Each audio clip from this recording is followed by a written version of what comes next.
25-26 जून 1975 भारतीय सियासी इतिहास की वो तारीख है जिन्हें आज एक काले अध्याय की शुरुआत के रूप में याद किया जाता है। तब प्रधानमंत्री थी इंदिरा गांधी और उन्होंने देश में आपातकाल यानी इमरजेंसी की घोषणा की थी। आज जब उस दौर की बात होती है तो हमारे सामने सिर्फ एक ही नैरेटिव आता है, दमन, सेंसरशिप, विपक्षी नेताओं की गिरफ्तारियां और उस वक्त हुए चौतरफा विरोध की कहानी। आज केंद्र और करीब 22 राज्यों में सरकार चला रहे एनडीए की अगुवाई करने वाली बीजेपी और इसका मातृ संगठन राष्ट्रीय स्वयंसेवक संघ यानी आरएसएस और कांग्रेस के विरोध में रहे राजनीतिक दल हर साल 25-26 जून को संविधान हत्या दिवस के रूप में मनाते हैं और उस दौर को जमकर कोसते हैं। लेकिन क्या ये इतिहास की पूरी तस्वीर है? क्या वाकई 1975 में पूरा देश के सारे बड़े नेता, उद्योगपति और सभी संगठन इंदिरा गांधी सरकार के फैसले के खिलाफ थे? जवाब है नहीं।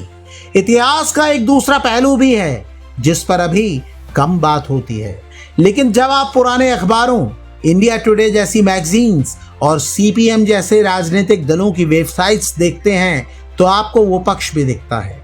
सच ये है कि उस दौर में भारत की कई ऐसी दिग्गज हस्तियां, राजनेता, संत, बड़े उद्योगपति और आज बड़ा प्रभाव रखने वाले कई संगठन थे जिन्होंने या तो खुलेआम इमरजेंसी का समर्थन किया था या फिर पर्दे के पीछे से इंदिरा गांधी की सरकार के आगे सरेंडर किया था। इस दूसरे पक्ष की बात भी सुनी जानी चाहिए। टाटा समूह के कर्णधार जेआरडी टाटा का नाम बहुत आदर से लिया जाता है। वो गैर राजनीतिक व्यक्ति माने जाते थे, लेकिन क्या आप जानते हैं कि इमरजेंसी को लेकर उनका रुख कैसा था? अमेरिकी अखबार न्यूयॉर्क टाइम्स को दिए एक इंटरव्यू में जेआरडी टाटा ने इमरजेंसी लगाने के फैसले का बचाव किया था। टाटा ने उस वक्त कहा था, चीजें बहुत आगे बढ़ चुकी थी। आप अंदाजा नहीं लगा सकते थे कि हम यहां किस दौर से गुजर रहे थे। हड़तालें, बहिष्कार, प्रदर्शन, कई दिन तो ऐसे थे कि मैं अपने दफ्तर से निकलकर सड़क पर कदम तक नहीं रख सकता था। संसदीय प्रणाली हमारी जरूरतों के अनुकूल नहीं है। इस बयान को सही माने तो लगता है कि जेआरडी टाटा जैसे सम्मानित उद्योगपति कह रहे थे कि उस समय अनुशासन की जरूरत महसूस हो रही थी। उनके मुताबिक ट्रेड यूनियनों और आंदोलनों से व्यापार और देश की तरक्की प्रभावित हो रही थी। शिवसेना के संस्थापक बाला साहेब ठाकरे हमेशा कांग्रेस विरोध की राजनीति करते रहे। बाला साहेब ठाकरे अपने कड़े तेवरों और स्पष्ट बयानों के लिए भी मशहूर रहे। कई लोगों को इमरजेंसी के दौरान उनका रुख भी हैरान करने वाला लग सकता है। ये तथ्य है कि बाला साहेब ठाकरे को कांग्रेस और इंदिरा गांधी का धुर विरोधी माना जाता था, लेकिन 1975 में उन्होंने आपातकाल यानी इमरजेंसी का समर्थन किया। शिवसेना ने कभी भी इसके लिए खेद नहीं जताया। हाल के सालों में शिवसेना के मुखपत्र सामना में इस बात को डिफेंड भी किया गया। ये दावा किया जाता है कि इमरजेंसी के बाद शिवसेना को भारी राजनीतिक नुकसान भी उठाना पड़ा। 1978 के महाराष्ट्र विधानसभा चुनाव और स्थानीय निकाय चुनावों में शिवसेना को करारी शिकस्त झेलनी पड़ी। दावा किया जाता है कि यह झटका इतना बड़ा था कि बाला साहेब ठाकरे ने मुंबई के शिवाजी पार्क की एक रैली में इस्तीफे तक की पेशकश कर दी थी, जिसे बाद में कार्यकर्ताओं के भारी दबाव के बाद उन्होंने वापस लिया। लेकिन इमरजेंसी के दौरान इंदिरा गांधी को उनका समर्थन इतिहास में दर्ज हो गया। चर्चित पत्रकार और लेखक खुशवंत सिंह ने भी इमरजेंसी का समर्थन किया था। खुशवंत सिंह ने जयप्रकाश नारायण यानी जेपी के संपूर्ण क्रांति के आह्वान को अलोकतांत्रिक बताया था। साल 2000 में खुशवंत सिंह ने एक लेख लिखा जिसका शीर्षक था वाई आई सपोर्टेड इमरजेंसी, यानी मैंने आपातकाल का समर्थन क्यों किया। इस लेख में खुशवंत सिंह ने सब कुछ खुलकर बताया। खुशवंत सिंह ने लिखा, मैं मानता हूं कि विरोध का अधिकार लोकतंत्र का अभिन्न अंग है। आप सरकार की आलोचना के लिए जनसभाएं कर सकते हैं, जुलूस निकाल सकते हैं, हड़ताल कर सकते हैं, लेकिन इसमें कोई जबरदस्ती या हिंसा नहीं होनी चाहिए। अगर ऐसा होता है तो ये सरकार का कर्तव्य है कि वो इसे बलपूर्वक दबाए। मई 1975 तक मिसेज गांधी की सरकार के खिलाफ देशव्यापी विरोध प्रदर्शन हिंसक रूप ले चुके थे। खुशवंत सिंह के मुताबिक हालात को भांपते हुए उन्हें इंदिरा गांधी का एक्शन सही लगा। आचार्य विनोबा भावे को महात्मा गांधी का आध्यात्मिक उत्तराधिकारी माना जाता था। वो देश में भूदान आंदोलन के जनक थे। उन्हीं विनोबा भावे ने आपातकाल को अनुशासन पर्व यानी अनुशासन का त्योहार बताया था। एक गांधीवादी संत ने जब तानाशाही के उस दौर को अनुशासन पर्व कहा तो उनके आलोचक इतने नाराज हुए कि उन्हें सरकारी संत तक कहा जाने लगा। लेकिन विनोबा भावे अपने रुख पर कायम रहे। देश की सबसे पुरानी वामपंथी party communist party of India यानी सीपीआई ने भी आपातकाल के दौरान इंदिरा गांधी के पाले में खड़े होना पसंद किया। हालांकि सीपीआईएम ने इमरजेंसी का कड़ा विरोध किया। सीपीआई ने बाद में खासकर 1978 की बठिंडा कांग्रेस में और फिर 2015 में ये माना कि आपातकाल का समर्थन करना उनकी एक बड़ी राजनीतिक भूल थी। आरएसएस का उस समय क्या रुख था, इस पर आज सबसे ज्यादा बात होती है।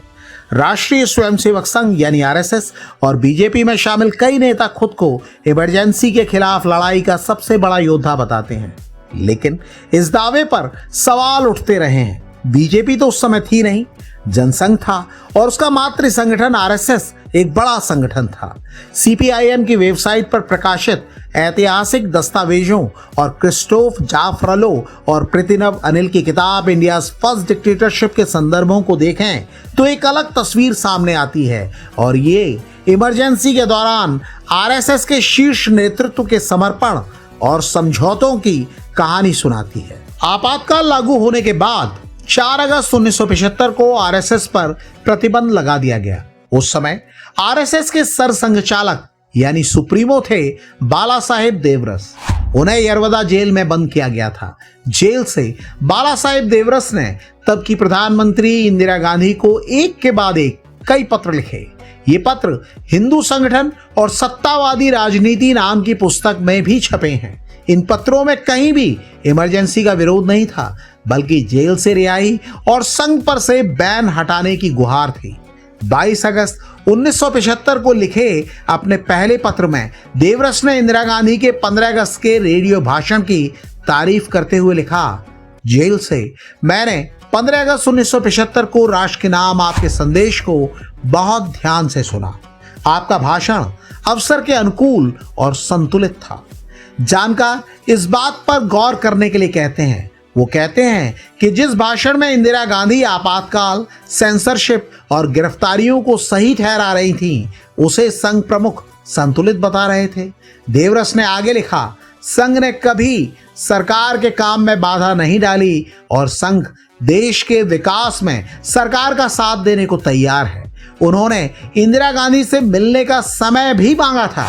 जब इंदिरा गांधी की तरफ से कोई जवाब नहीं आया तो देवरस ने 10 नवंबर 1975 को दूसरा पत्र लिखा।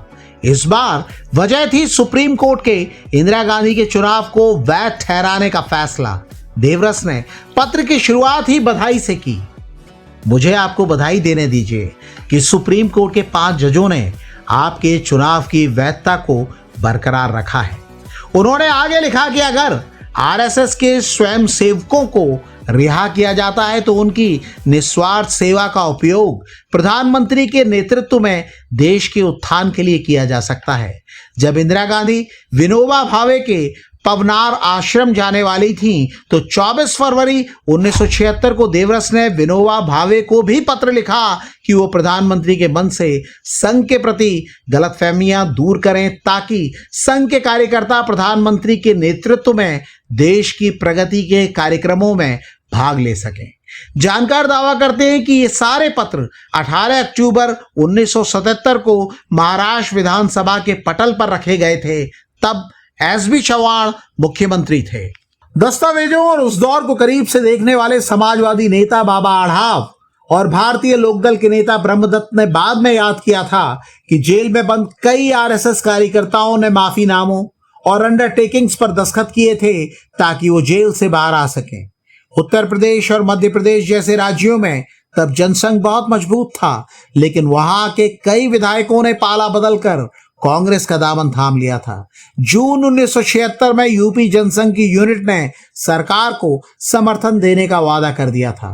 तब इंटेलिजेंस ब्यूरो यानी आईबी के चीफ रहे टीबी राजेश्वर और इंदिरा गांधी के सूचना सलाहकार एचवाई शारदा प्रसाद के बेटे रवि विश्वेश्वरैया शारदा प्रसाद के लेखों से भी उस दौर के बारे में जानकारी मिलती है। उनके मुताबिक नवंबर 1976 में माधव राव मुले, दत्तोपंत ठेंगड़ी और मोरोपंत पिंगले जैसे आरएसएस के शीर्ष नेताओं ने इंदिरा गांधी को एक सरेंडर डॉक्यूमेंट भेजने की तैयारी कर ली थी। ये सरेंडर जनवरी 1977 से प्रभावी होना था, जिसमें वादा था कि अगर जेल से रिहाई मिले तो संघ आपातकाल का विरोध नहीं करेगा। हालांकि जनवरी 1977 में ही इंदिरा गांधी ने अचानक चुनावों की घोषणा कर दी, जिससे इस सरेंडर की नौबत ही नहीं आई।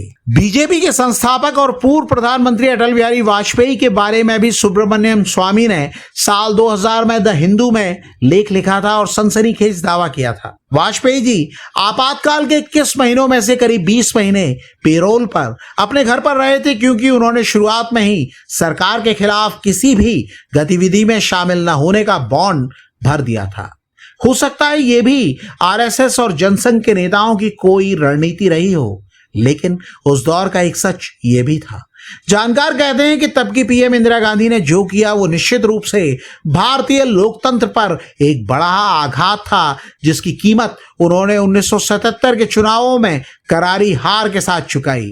देश की महान जनता ने तानाशाही को खारिज कर दिया, लेकिन जो उस वक्त इमरजेंसी का समर्थन कर रहे थे और आज खुद को धुर विरोधी के तौर पर पेश करते हैं, उन्हें भी सच के बारे में बात करनी चाहिए। आपकी क्या राय है? कमेंट करके हमें बताइएगा जरूर।